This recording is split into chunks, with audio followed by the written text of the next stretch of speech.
Hello, good morning. Welcome to day 11 of my 100 days of going live.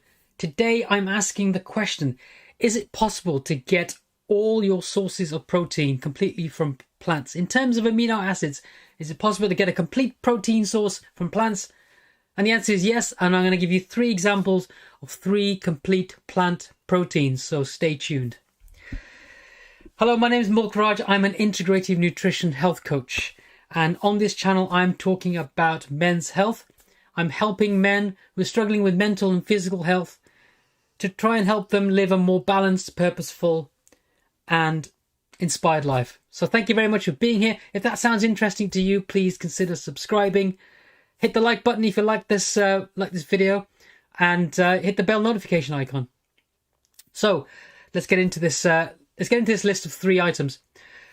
Before I go into that, I just want to mention, as men, as we get older, we need protein. We all need protein to build and to maintain our muscles, maintain muscle mass and strength.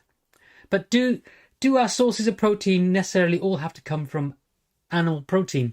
Especially considering the amount of saturated fat and cholesterol that results from eating animal protein. And according to the World Health Organization, the biggest killer across the world, across all regions and all backgrounds, is heart disease, coronary heart disease, and that could be attributed to a portion of that could be attributed to animal protein and diet and poor diet and lifestyle. So, according to the JAMA Internal Medicine Review, there was a study of 400,000 people who ate solely plant protein.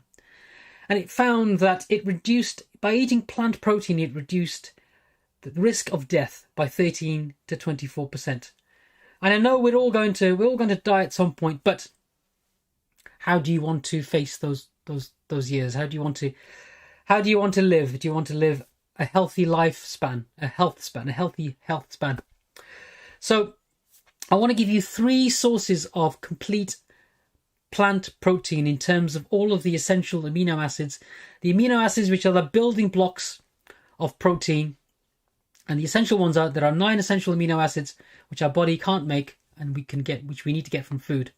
So the 3 items are, and I'm not saying that you should limit yourself solely to these 3 items. Tomorrow and in future videos I'll talk about ways of combining different different protein sources to have the same effect, to have a complete source of protein. So the first item is chia seeds. So chia seeds are little black seeds related to the mint family, and chia is the Mayan word for strength. So it's an ancient food. It's recently been discovered as a superfood. It's high in protein. Comparing it to other plants, it's considerably high in protein. It's about 14% in protein. It's high in omega-3 fats, which is a good fat, and it's also high in dietary fiber.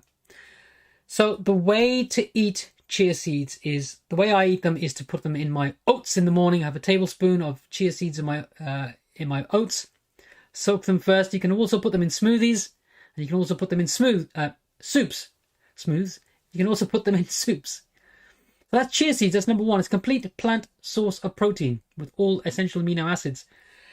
Item number 2 is soy. And the way I eat soy is organic, non-GMO, and with firm tofu.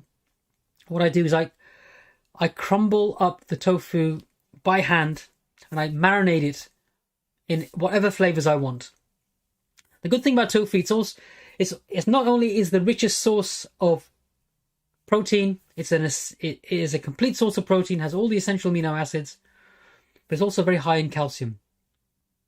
So what I do is I marinate my tofu in things like soy sauce and all kinds of different flavors and spices, especially liquid seasoning. That seems to go down really, really well. And then you can either bake it in coconut oil or fry it in coconut oil, and I use it as a substitute for chicken. So I add it to like biryanis and rice dishes. You can also use it as a replacement for eggs. So you can, with silken tofu, organic silken tofu, works as a great egg scramble. So you can fry that up with turmeric, black salt, and nutritional yeast. Eat that with toast, eat it with beans, have it with pita bread. That's number 2. That's item number 2, which is high in protein and a complete protein source. And I was going to mention also edamame beans, which is like a premature, kind of an immature version of soybean, which is a green bean, still high in protein, very healthy. You can eat it as a snack. You can sprinkle it in your salads. You can also add it to rice dishes, so it goes well instead of in addition to peas, say in biryanis. So edamame is another version of soy. That's firm tofu, silken tofu, organic tofu, and edamame. So the third complete source of plant protein that I think we should be taking is quinoa. High in protein, high in dietary fiber, high in B vitamins. Complete plant source, complete plant protein in terms of amino acids. It looks like a grain. It's not a grain. Therefore it's gluten free, and you can eat it instead of rice. Replace it as You can use it as a replacement for rice. You can add it to your soups, to stews, to salads. Very versatile, but it's nutritious, highly nutritious. So those are 3 complete sources of plant protein that you could use to replace animal sources of protein. In future videos, I'll be talking about how you can combine different foods to have the same effect. For example, things like rice and beans. You can have the same effect in terms of amino acids by combining rice and beans. So I hope that's been helpful.